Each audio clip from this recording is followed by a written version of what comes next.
இன்னைக்கு நம்ம பார்க்க போறது சாம்பார். மாங்காய் போட்டு செய்ய போறோம்.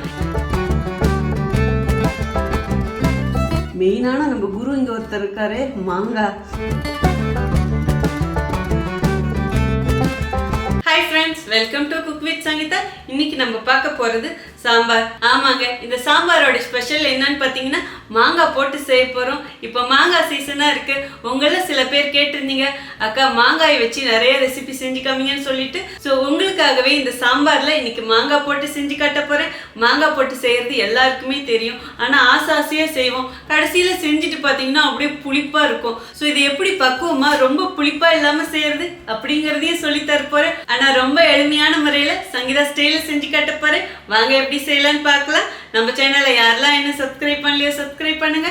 ப்ளீஸ் கீழே இருக்கிற பெல் பட்டன்ல மறக்காம ஆள் கொடுங்க. அப்பதான் நான் போற வீடியோ உங்களுக்கு உடனே வரும். வாங்க இப்போ எப்படி செய்யறதுன்னு பார்க்கலாம். இப்போ சாம்பார் பண்றதுக்கு ஸ்டவ் ஆன் பண்ணி ஒரு குக்கரை வச்சுட்டேங்க. ஃபர்ஸ்ட் நம்ம துவரம்பருப்பு வேக போட்டுக்கலாங்க. 200 கிராம் துவரம்பருப்பு எடுத்து 15 நிமிஷம் தண்ணியில ஊற வச்சு நல்லா கழுவி எடுத்து வச்சிருக்காங்க. இப்போ இந்த துவரம்பருப்பும் குக்கர்லேயே போட்டுடலாம். துவரம்பருப்பு உங்களுக்கு எப்படி சாம்பார் வேணுமோ அதுக்கு தகுந்த மாதிரி அளவு கூடி குறைச்சி போட்டுக்கலாங்க. இப்போ இதில் தேவையான மற்ற பொருட்களும் போட்டுக்கலாங்க. மஞ்சள் பொடி 1/4 டீஸ்பூன் போட்டுக்கலாம். தேவையான அளவு தண்ணி ஊற்றிக்கலாங்க. கொஞ்சமாக இதில் எண்ணெயை விட்டுக்கலாங்க. இந்த ரெசிபி ஃபுல்லாகவே நான் தேங்காய் எண்ணெயில் தான் செய்ய போகிறேன். எனக்கு ரொம்ப பிடிக்கும். நீங்கள் தேங்காய் எண்ணெய் வேணான்னு நினச்சிங்கன்னா நீங்கள் ரெகுலராக செய்கிற எண்ணெயிலையும் செய்யலாம். இப்போ குக்கர் க்ளோஸ் பண்ணிடலாங்க. விசிலும் போட்டாச்சு. அடுப்பணல் மீடியமாக வச்சு 3 விசில் விட்டுக்கலாங்க. அவ்வளோதாங்க, 3 விசில் வந்துடுச்சு. இப்போ ஸ்டவ் ஆஃப் பண்ணிடலாம். குக்கர் ஆவி போட்டும் அப்படியே ஒரு பக்கம் எடுத்து வச்சிடலாம். சாம்பார் செய்ய ஸ்டார்ட் பண்ணிடலாங்க. அதுக்கு ஸ்டவ் ஆன் பண்ணி ஒரு பாத்திரம் வச்சுட்டேன். 1/2 டீஸ்பூன் எண்ணெய் விடுங்க. இதுலேயே அடுப்பணல் இப்போ மீடியமாக வச்சுக்கோங்க. ஒரு கேரட் எடுத்து ரவுண்டாக கட் பண்ணி வச்சுருக்கேன், அதுவும் இதிலே போட்டுக்கலாம். ஜஸ்ட் அப்படியே ஒரு 2 வதக்கு வதக்கலாம். எதுக்காகனா பச்சை மணம் போகிறதுக்காக. ஆக்சுவலாக பருப்பில் போடுற காய் எது வேணாலும் போட்டுக்கலாம். ஸோ உங்ககிட்ட எப்படி இருக்கோ அதுக்கு தகுந்த மாதிரி போட்டுக்கோங்க. மீதி காயெலாம் நம்ம வதக்காமல் போடணும். கேரட் மட்டும் அப்படியே லேசாக வதக்கலாம், ஏன்னா இது ரொம்ப பச்சை மணமாக இருக்கும். பட் மற்ற காயில் இருக்கிற பச்சை மணம் தான் இந்த சாம்பாருக்கு நல்ல டேஸ்ட்டே கொடுக்கும். கேரட் இந்த அளவுக்கு வதக்குனா போதுங்க. இனிமேல் மீதி தேவையான காய்கறிகளும் போட்டுக்கலாம். இப்போ மற்ற காய் போகிறதுக்கு முன்னாடி இதில் கொஞ்சமாக தண்ணி ஊற்றிக்கலாங்க. நான் 1/2 லிட்டர் தண்ணி ஊற்றிருக்கேங்க. 1/4 கிலோ கத்திரிக்காய் எடுத்து 2ஆக கட் பண்ணி வச்சுருக்கேன். காம்போடு போட்டிருக்கேன். நீங்களும் விருப்பப்பட்டு அப்படி போடுங்க, ஏன்னா இந்த காம்போடு போடும்போதும் டேஸ்ட்டு சூப்பராக இருக்கும். இப்போ இந்த கத்திரிக்காயும் கேரட்டோடு போட்டுடலாங்க. 2 முருங்காய் எடுத்து கட் பண்ணி வச்சுருக்கேன், அதுவும் இதிலே போட்டுடலாம். அடுப்பனால இப்போ நல்லா ஃபுல்லாக வச்சுடுங்க. நான் வந்து கேரட்டு, கத்திரிக்காய், முருங்கைக்காய் போட்டிருக்கேன். நீங்கள் இது கூட உங்களுக்கு விருப்பமான பருப்பு காயும் போட்டுக்கலாம். இப்போ இதில் மீதி தேவையான பொருட்களும் போட்டுக்கலாங்க. 1/4 டீஸ்பூன் மஞ்சள் பொடி போட்டுக்கலாம். ஏற்கனவே பருப்பில் மஞ்சள் போட்டிருக்கோம், அப்போ 1/4 டீஸ்பூன் போட்டோம்.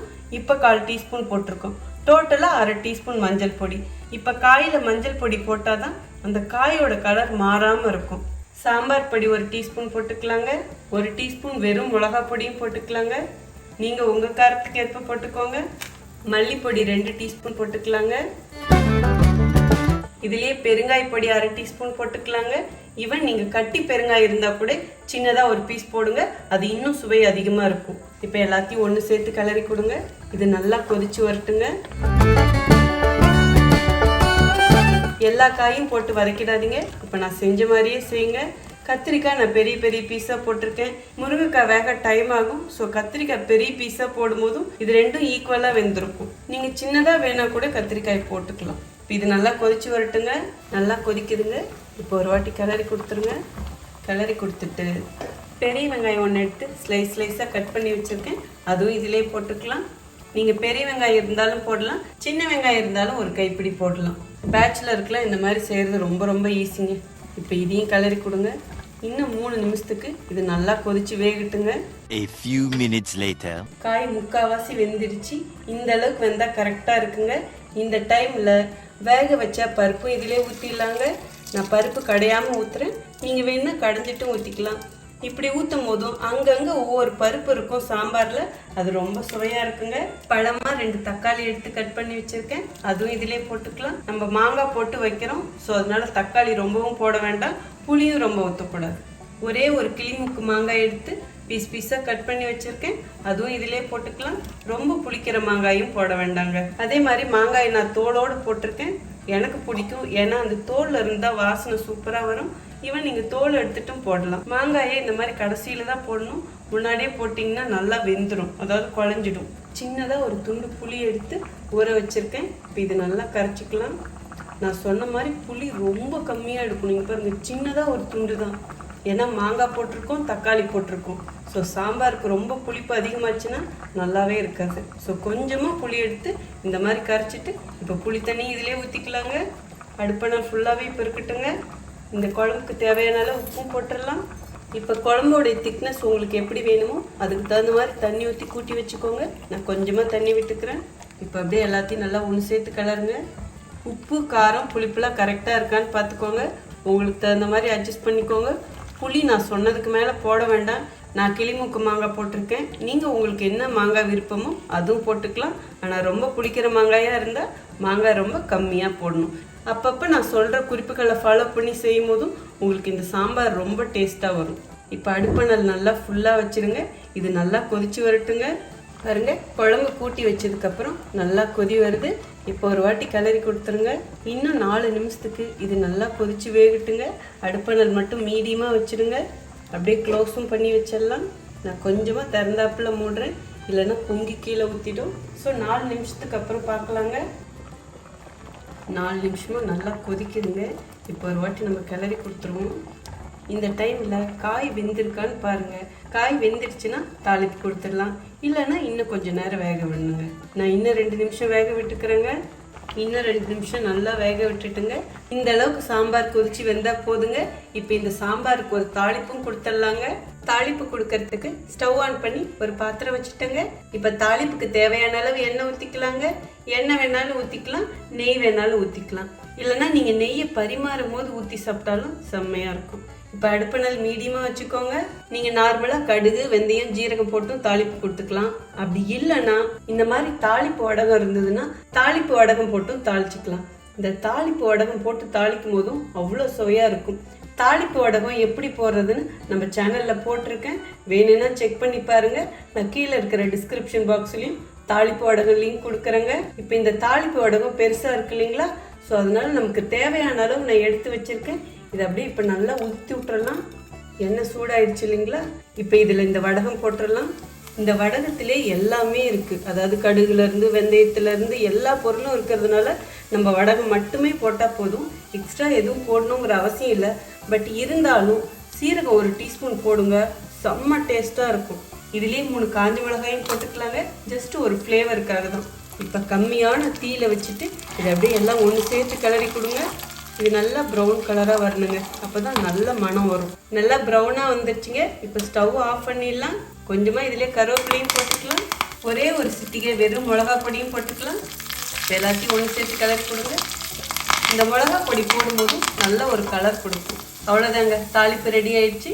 இப்போ இது குழம்புல கொட்டிடலாங்க. இப்போது தாளிப்பு கொட்டுறதுக்கு முன்னாடி கொஞ்சமாக கொத்தமல்லி தழை போட்டுக்கலாம். 2 கருவேப்பிலை கொத்து அப்படியே முழுசாக போட்டுடலாம். இது நல்ல வாசனையாக இருக்கும். இப்போ தாளிப்பு இதில் கொட்டிடலாங்க.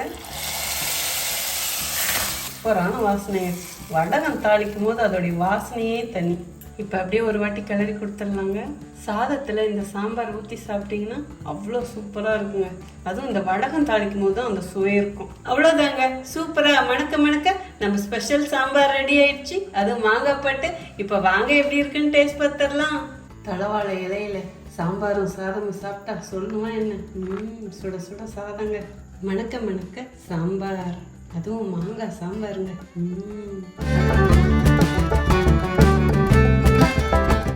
சொட்ட சொட்ட நெய். நம்ம சாம்பார் சூப்பராக ஜம்முன்னு ஜோராக ரெடி ஆயிடுச்சு. நல்லா சுட சுட சாதத்தோட அதுவும் தலவாழை இலையில பரிமாறி இருக்கேன். ஸோ கல்யாண வீட்டில் சாப்பிட்ற ஒரு ஃபீல் கிடைக்கும் கண்டிப்பாக இந்த மாதிரி இலையில சாப்பிடும் போதும். அதுவும் நான் வச்ச ஸ்டைலில் வச்சு சாப்பிட்டீங்கன்னா. இப்போ எப்படி இருக்குன்னு டேஸ்ட் பார்க்கறதுக்கு முன்னாடி உங்களுக்கு தேவையான டிப்ஸ் கொடுத்துட்றேங்க. இந்த சாம்பார் செய்கிறது ரொம்ப ரொம்ப ஈஸி, பட் பயங்கர டேஸ்ட்டாக இருக்கும்.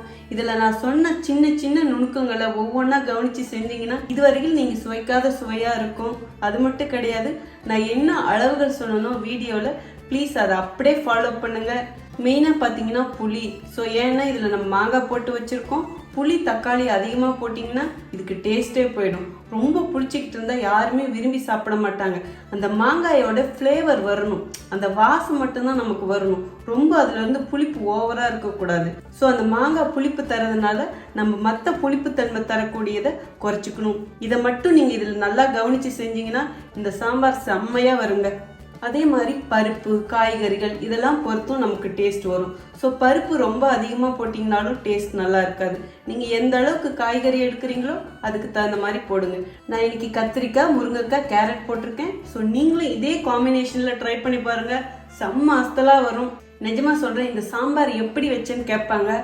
ஏன்னா நம்ம செஞ்ச மெத்தட் அந்த மாதிரி. ஸோ காயை போட்டு அப்படி இப்படியும் வதக்கி வைக்கிறத விட ஜஸ்ட் நான் சொன்ன மாதிரி செஞ்சு பாருங்க, செம்ம சூப்பராக இருக்கும். அதான் நான் சொன்னேன்ல, அப்படியே கல்யாண வீட்டிலலாம் சாம்பார் சாப்பிடும்போது எப்படி இருக்கும் அந்த வாசனை வரும். அதே மாதிரி பெருங்காய பொடி கொஞ்சம் நிறைய போடுங்க. ஸோ அது சாம்பாருக்கு நல்ல ஒரு வாசனை கொடுக்கும். நான் சாம்பார் பொடியும் போட்டிருக்கேன், வெறும் மிளகாய் பொடி மல்லிப்பொடியும் போட்டிருக்கேன். ஸோ இந்த மாதிரி எல்லாமே போடுங்க, அப்போ இன்னும் சுவையாக இருக்கும். ஸோ எனக்கே ரொம்ப டெம்ப்டாக இருக்குது. இப்போ எப்படி இருக்குன்னு டேஸ்ட் பார்த்துருவோம். அப்படியே சாம்பார் எடுப்போம், நெய்யெல்லாம் போட்டிருக்கோம்ல, எல்லாத்தையும் ஒன்று சேர்த்து அடிச்சிருவாங்க. இலையில சாப்பிடும்போது அதோட சுகமே தனிதாங்க. அதுவும் நல்லா வடித்த சாதம், வடித்த சாதத்துக்கும் இந்த சாம்பாருக்கும் சொல்லவே வேணாம்.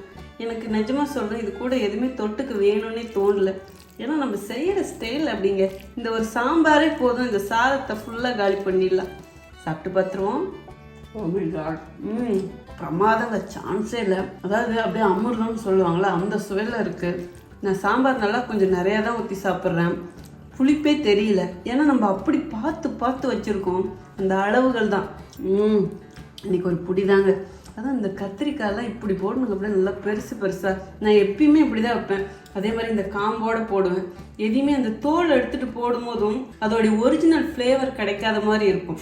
ஸோ அதனால தான் எப்பயுமே நான் இந்த மாதிரி கத்திரிக்காய் முருங்காயெல்லாம் தோல் எடுக்க மாட்டேன். மெயினான நம்ம குரு இங்கே ஒருத்தர் இருக்காரே, மாங்காய். ஸோ இப்போ இவங்களையும் வச்சு சாப்பிட்டு பார்த்துருவோம். நல்லா நெய் மனமும் அடிக்குது. அதே மாதிரி தேங்காய் எண்ணெய்னா எனக்கு கம்புட்டு உசுருங்க. நீங்கள் நிறைய பேர் கேட்டுருந்தீங்க, எல்லா ரெசிபியும் தேங்காய் எண்ணெயிலே சமைக்கிறீங்களே, ஏன் என்ன காரணம்னு. எனக்கு வந்து ரொம்ப ரொம்ப பிடிக்கும். ஏன்னா நாங்கள் சின்ன வயசுலேருந்து பழகிட்டோம். எங்கள் அம்மா வீட்லேயே தேங்காய் எண்ணெயில் தான் சமைப்பாங்க. ஏன்னா எங்களுக்கு தேங்காய் தோட்டம் இருக்குது. ஸோ வீட்லேயே செக்காட்டி பண்ணுறதுனால ஒரிஜினலாக எண்ணெய் கிடைக்கும். ஸோ எப்பயும் சாம்பார் பண்ணும்போது மெயினாக கோகனட் ஆயிலில் தான் சமைப்பாங்க. அது பயங்கர டேஸ்ட் தருங்க. ஸோ இதுதான் என்னுடைய தேங்காய் எண்ணெய்க்கு பின்னாடி இருக்கிற கதை. ஸோ எனக்கு ரொம்ப ரொம்ப பிடிக்கும் தேங்காய் எண்ணெயில் சமைக்கிறது. நீங்களும் செஞ்சு பாருங்கள். சமைக்கிறது மட்டும் இல்லைங்க, நீங்கள் தேங்காய் எண்ணெயில் சமைச்சு சாப்பிட்டு பாருங்கள், உங்கள் ஸ்கின் அவ்வளோ க்ளோ கொடுக்கும். தேங்காய் எண்ணெய் ஃபேஸில் தடவுறது மட்டும் இல்லை, சாப்பிட்டாலும் அவ்வளோ பெனிஃபிட் இருக்குது. இப்போ மாங்காய், அதே மாதிரி காய்கறி, சாம்பார் எல்லாத்தையும் சேர்த்து சாப்பிட்றலாம். கை நிறைய எடுத்து வாய் நிறைய சாப்பிட்ருவோங்க. Oh my god, சான்ஸ் இல்லைங்க. ஸோ கண்டிப்பாக நீங்களும் இதே மாதிரி செஞ்சு பார்த்துட்டு எப்படி இருக்குன்னு சொல்லிட்டு கமெண்ட் பாக்ஸில் சொல்லுங்கள். உங்களுக்கு இந்த ரெசிபி பிடிச்சதுன்னா ப்ளீஸ் மறக்காமல் ஃபஸ்ட்டு ஒரு லைக் கொடுத்துருங்க. இப்போ நான் வீடியோவில் என்ன டேஸ்ட் சொன்னனோ உங்களுக்கு அதே மாதிரியே வந்தால் மட்டும் உங்கள் ஃப்ரெண்ட்ஸ் அண்ட் ஃபேமிலிக்கு ஷேர் பண்ணுங்கள். நீங்கள் இது வரைக்கும் எனக்கு கொடுத்துட்ருக்க அன்புக்கும் ஆதரவுக்கும் ரொம்ப ரொம்ப நன்றி. உங்களுக்கு என்ன ரெசிபி வேணுமோ ப்ளீஸ் அதுவும் கமெண்ட் பாக்ஸில் சொல்லுங்கள். இதே மாதிரி அடுத்த ஒரு ஸ்பெஷல் வீடியோவில் உங்களை சந்திக்கிறேன். And then see you. Bye bye. Love you all.